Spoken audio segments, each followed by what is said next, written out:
J'inviterai maintenant M. le député de Chambly. Oui, Monsieur le Président. Je dépose l'extrait d'une pétition adressée à l'Assemblée nationale signée par 3 928 pétitionnaires. Désignation citoyens et citoyennes du Québec. Les faits invoqués sont les suivants.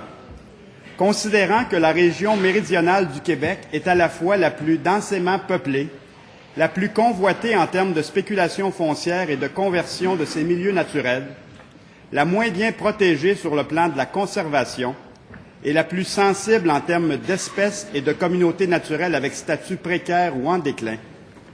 Considérant que dans la région métropolitaine de Montréal, on estime que tous les boisés encore existants à l'heure actuelle auront été détruits d'ici 2029 si rien n'est fait pour les protéger. Considérant qu'une lettre ouverte co-signée par 15 universitaires, chercheurs et experts de notoriété internationale en écologie forestière et aquatique, de même qu'en sciences de la conservation et de la biodiversité, souligne la valeur écologique des terrains ou milieux forestiers en bordure des aires protégées et leur rôle essentiel dans le maintien de l'intégrité écologique du Parc national du Mont-Saint-Bruno. Et l'intervention réclamée se résume ainsi. Nous, citoyens de la Montérégie et du Québec, demandons au gouvernement du Québec d'assurer la préservation de toutes les forêts matures à haute valeur écologique situées dans la zone limitrophe du Parc national du Mont-Saint-Bruno, ainsi que dans le corridor forestier montérégien.